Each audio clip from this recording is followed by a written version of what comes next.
बिस्मिल्लाहिर्रहमानिर्रहीम अस्सलाम वालेकुम। एक और अच्छी मज़ेदार सी रेसिपी के साथ हाज़िर हूँ और ये है देगी बिरयानी, जो कि मैं बना रही हूँ बीफ से। आप चिकन से भी बना सकते हो और मटन से भी। बहुत ही मज़ेदार सी रेसिपी है। बहुत आसान टिप्स आपको बताऊंगी कि आप इजीली घर पर बना सकते हैं। तो शुरू करते हैं अपनी वीडियो। मैंने बीफ लिया है हड्डी समेत हाफ़ के जी। अब मैं इसे एक बोल में शिफ्ट कर रही हूँ और इसमें डालेंगे टमाटर, जो कि 2 अदद बड़े साइज़ में मैंने बारीक स्लाइस में टमाटर डाले। हल्दी हाफ़ टी से कम, नमक 1 टीस्पून और हाफ़ टी स्पून नमक इसमें इतना ही जाएगा, और लाल मिर्च पाउडर हाफ़ टेबल स्पून, ज़ीरा धनिया पाउडर 1 टेबल स्पून। और इसमें पानी इतना मैंने डालना है कि ये गल जाए, और थोड़ा सा पानी इसमें हल्का सा नज़र आना चाहिए। और ये मुकम्मल टोटल गल जाएगा तो मैं इसका गोश्त अलग कर दूंगी, और इसकी जो यखनी या ग्रेवी होगी वो मैं अलग कर लूँगी। ये सारा काम करके तो मैं आपको दिखाऊंगी। अगर प्रेशर में नहीं बना रहे तो आप पानी कम डाल दें, प्रेशर में बना रहे तो थोड़ा पानी इस वक्त ज़्यादा डाल दें। ये अब आपकी मर्ज़ी है कि आपने इसे किस में गलाना है। मैं प्रेशर में गला रही हूँ तो मैंने पानी थोड़ा इस्तेमाल किया। अगर मुझे चाहिए होगा और पानी तो मैं थोड़ा सा और इसमें शामिल कर दूँगी पानी। सारा काम करके तो मैं आपको अगला काम दिखाती हूँ कि अब हमने क्या करना है। आधा कप मैंने दही लिया और इसमें थोड़ा सा येलो कलर इस्तेमाल करना है। येलो कलर आपने ज़रूर डालना है। ये हम उस पर डालेंगे जो गोश्त अलग रखा हुआ है। तो इसमें 1 टीस्पून मैंने इसमें गरम मसाला डालना है, और इसे भी मिक्स किया और मिक्स करके एक साइड पे रख दें। इससे बिरयानी में खुशबू भी बहुत अच्छी आएगी, और जो गोश्त होगा उसके ऊपर जो मसाला होगा ना, आप जब देखेंगे तो मज़ा ही आएगा। तो ये गोश्त जो गल चुका है मैंने अलग कर लिया था उससे यखनी से। तो ये मेरे पास है आलू बहारे। अपनी मर्ज़ी से डाल लें जितने आपको रिक्वायर्ड हैं। इसमें ना ये होता है कि बिरयानी होगी ना, खट्टापन आएगा, मज़े की लगेगी। ये आपने ज़रूर डालना है। अगर ये नहीं है तो आप इसकी जगह लीमू डाल सकते हो 2 टेबल स्पून। ये यखनी भी मैंने डाल दी, और टमाटर लिया मैंने एक बड़े साइज़ में, बारीक स्लाइस में काटेंगे तो ये फिर पतले पतले से अच्छे से उसमें मिक्स हो जाएंगे। ये मैं धनिया इसमें डाल रही हूँ। धनिया डाल दिया, टमाटर डाल दिए, धनिया और मज़ीद थोड़ा सा डाल रही हूँ मर्ज़ी से। जितना आप मर्ज़ी है आप डाल सकते हो धनिया। और पुदीना ये मेरे पास है, ये पुदीना इसमें डाल दूँगी। पुदीना, धनिया, हरी मिर्चें डाली हैं। इससे ये फ्लेवर बिरयानी का असल में बहुत मज़े का आता है। ये प्याज ली मैंने फुल बड़ी से फ्राई किया, और कुछ इसकी तरफ डाल दिया गोश्त की तरफ, और कुछ जो यखनी है हमारे पास उसके ऊपर डाल दिया, और वो दही जो हमने कलर डाला था वो इसमें गई। अब टोटल ये जो मैं आपके सामने कर रही हूँ वो काम ख़त्म हो गया। चावल मैंने बॉयल कर लिए। चावलों को मैंने 2 कनी रखा, और जैसे 2 कनी हुए तो मैंने चावल पानी से निकाल के और ठंडा पानी ऊपर से डाल दिया। ठंडा पानी इसलिए डाला कि जो चावल है ना, अगर गरम गरम छोड़ दें चावलों को तो वो ये है कि और मज़ीद पकना शुरू हो जाते हैं, चाहे आप उसे आग से हटा लें।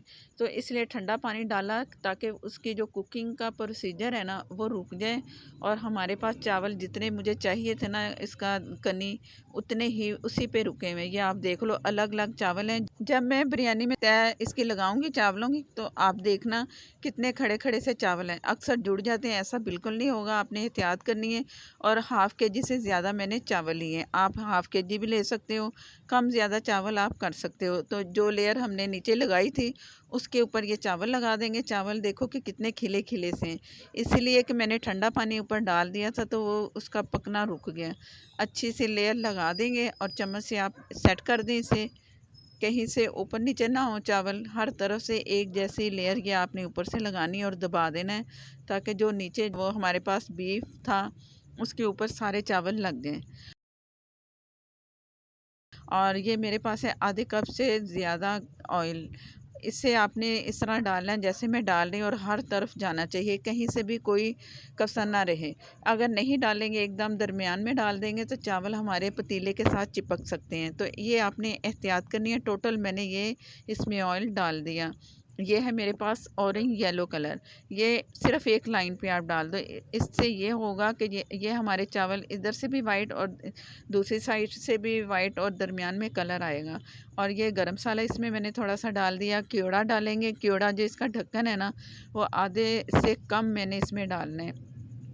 ये आपने एहतियात करनी है, क्योंकि हाफ़ केजी आप चावल पकाएंगे तो ज़्यादा केड़ा डालेंगे तो वो सही नहीं। मैंने तवे को फुल आग पे गर्म होने के लिए छोड़ दिया था। जो काम था वो आपके सामने कर दिया। तवा इस वक्त फुल गर्म है और बिरयानी को उस पर मैं रखूँगी। जब स्टीम आएगी तो फिर 2 मिनट के बाद मैंने चूल्हा दम पे रख देना है और इसके बाद फिर 20 से 25 मिनट आप दम वाली आग पे बिरयानी को छोड़ दें और इसके बाद मैं आपको दिखाऊंगी कि इसमें स्टीम कितनी निकली है। बिस्मिल्लाहिर्रहमानिर्रहीम। आप देख लो कि कितनी स्टीम निकल रही है बिरयानी से। ये इसी वजह से जो गरम तवा रखा उसे फुल जब आग पे रखो ना तो बिरयानी का अच्छा सा उसका जो प्रोसीजर है ना पकने का शुरू हो जाता है और स्टीम बनती है तो फिर बिरयानी को दम लगता है और खिले खिले चावल आपको मिलेंगे। कोई लेयर नीचे वाली ये नहीं होगी कि ज़्यादा गल गई, ऊपर वाली लेयर कच्ची रह गई। आप पूरी एहतियात से इस तरह बिरयानी बनाओगे तो आप एक्सपर्ट हो जाओगे अपनी बिरयानी में और सब आपकी तारीफ़ करेंगे। और साइडों से मैं चम्मच चला रही हूँ, उठा रही हूँ चावलों को, सिर्फ उठाना है चावलों के। इससे ये होगा स्टीम निकलेगी सारी तो चावल बहुत अच्छे खिले खिले नज़र आएंगे।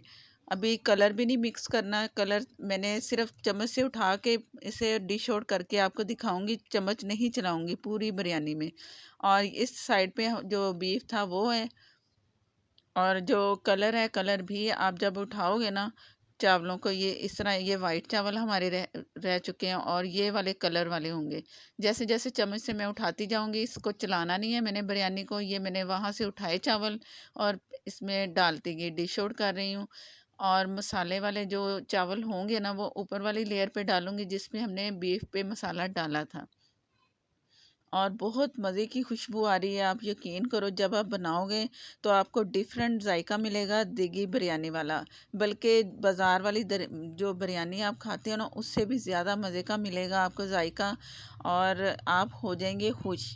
अगर वीडियो अच्छी लगे तो लाइक देना मत भूला करें। नए देखने वाले मुझे सपोर्ट करने के लिए प्लीज़ मेरे चैनल को सब्सक्राइब कर लें। साथ में जो बेल है ज़रूर प्रेस किया करें, उसी से ही आपको नोटिफिकेशन मिलता है।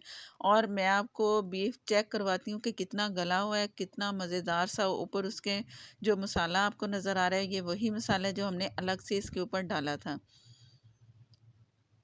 गोश्त बहुत एकदम गल चुका है और चावल आपको खिले खिले से अलग से नज़र आ रहे हैं। ज़रूर ट्राई करना। नेक्स्ट वीडियो तक के लिए इजाज़त दें। अगर आप फेसबुक पर देख रहे हैं तो प्लीज़ मेरे पेज को लाइक कर लें और फॉलो कर लें। अल्लाह हाफिज़।